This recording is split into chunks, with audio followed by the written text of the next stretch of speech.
Welcome back. You are watching, as Andy says, the only show you should be waking up to. Well, we are in entertainment right now, and today we have an absolutely phenomenal guest, a veteran in his industry, from a young man from Mutaure to a big name in the music industry. We're joined by Sam Mataure. Sam, good morning to you. Good morning, how are you? Tichirukutaura chimanyika ere? Ndinobuya. Mwakadini?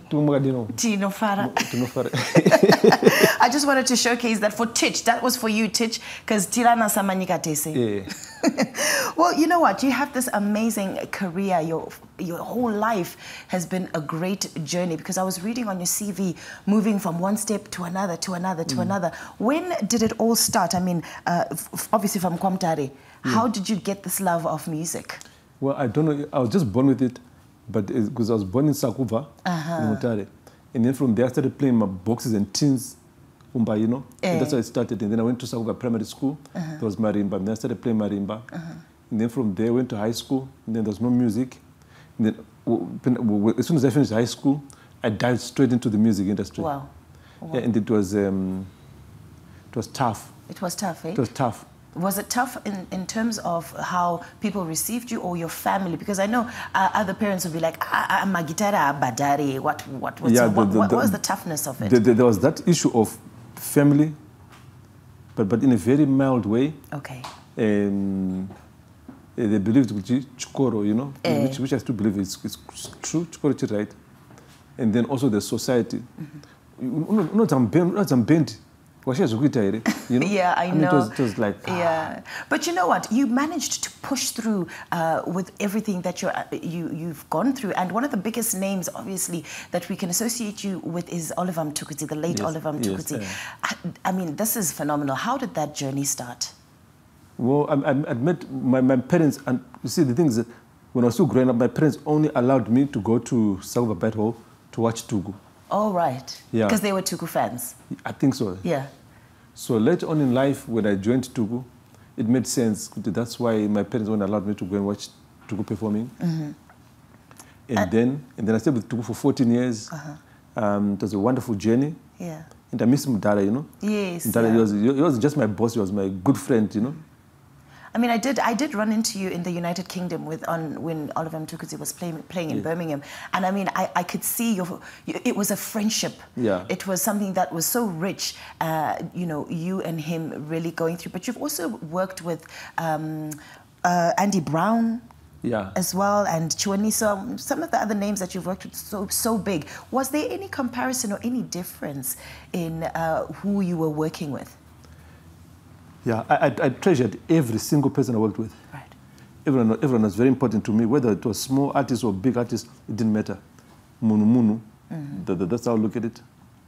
And up to now, I still believe in working with young artists. Yeah. Just yesterday, I was with Zim Dancehall artists. Wow. Oh my goodness. And let me tell you, there's a big soccer match tomorrow between dancehall artists and Sungura artists. Wow. And we were at lunch together. Cheaper Promotions provided lunch yesterday afternoon. So there's all of us in one place. And the tension was just too high. Was it? Yeah. Will you be playing there, or you're managing? Because you're also a manager of events. I'm just managing tensions between the artists. I see. Yeah. Because the Zim Dancehall artists are threatening fire on Madara, Sungura. And then Sungura, the people like Baba Manyeruka, who has declared holy fire on these boys. So Chipas yesterday to call a riot squad, right, to get them ready for tomorrow. Right. Because FIFA, this game is very serious for tomorrow. Yeah. FIFA is just sending a delegation to come to Zerasi Mangwana, Bora. So it should be something great, but I know you're a good manager and you will maintain and manage it. So the Zim Dancehall artists, they've declared if they win tomorrow, come Monday morning there'll be a song ready, dissing Sungura boys. Oh wow. Yeah. Well, anyways, moving on from that, at some point you moved to SA. Yes. Now, obviously, moving from Zimbabwe and then you went to SA, meeting, the likes of Hugh Masekela, he's also late. Yes. And you worked with Yvonne Chaka Chaka, I think it was Judith Sapuma. Yes. How was that experience transitioning from Zim artists to South African artists? Well, Zim artists, it was very easy because I I was home. I knew my way around. The moving to SA was different. Now new people, new type of music, new systems. And so I tried to make my adjustments to lifestyle, the people I was playing with, and then also, living in South Africa, it's scary, Yes, exactly. It's We hear lots scary. of violence. And, Yeah. So how did you maneuver through that? It was one day at a time, until I got to know my way around. Okay. To be able to drive around. I lived in a fairly safe area in Melrose, and I had very good friends. But it was too difficult. I mean, Joburg is big; it's huge. Yes. So, I mean, when you say it's huge, the gigs that you did there, how did you line those up? Obviously, with your friendships with people. Friendships, yeah. Okay. It was booking from one show. When you're playing this one show, people will see you. They like how you play. They approach you. You pick up another gig from there. And then it just went on and on like that. And until I got to meet the legendary Miriam Makeba. Yes. Tell us about that experience. It was incredible. It was a chance. Just I bumped into it by it was just a chance. The drummer didn't come for sound check, and then they asked me to play, and then I did, and then they said, look, and then she liked how I played, and then she said, look, I want you in my band, and then I joined the band. Wow. Yeah. Right place at the right time. Absolutely. And you know what? I was reading in your CV, look, you're like a globe trotter. Literally, you've been to so many countries and you've left a mark. But I'm remembering that when you left Mtukudzi band, you moved to the US, the United States.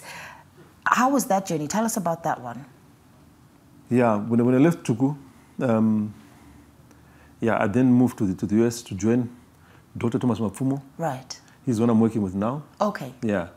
Okay. Unfortunately, when I got there, I had a mishap. I suffered a minor stroke. Oh. But luckily, he found me, and he called for the ambulance, and then I was quickly taken to hospital. All right. So I was quickly attended to. Yes. Yeah. Oh, were you staying by yourself when that situation happened? The first couple of days I was staying by myself, and then he came to pick me from where I was staying, says to come into Uyogare Kumba. And luckily, I just moved to the house, and then this happened.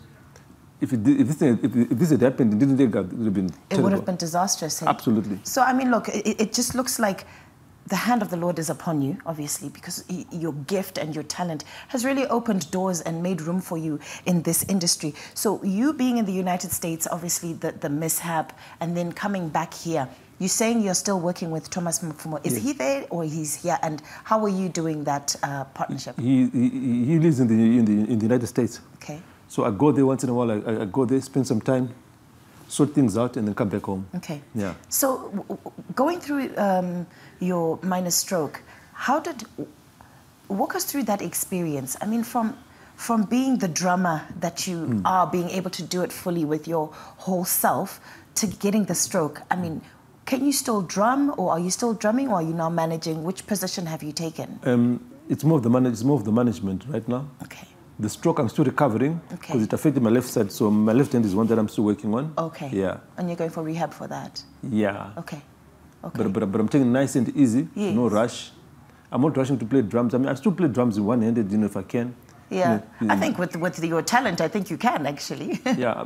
I try. I do the best I can. Yeah. But the most important thing for me is to recover. Yeah. From the stroke. Which is very good. Yeah. So obviously now with your recovery, what can we expect from Sam Mataure?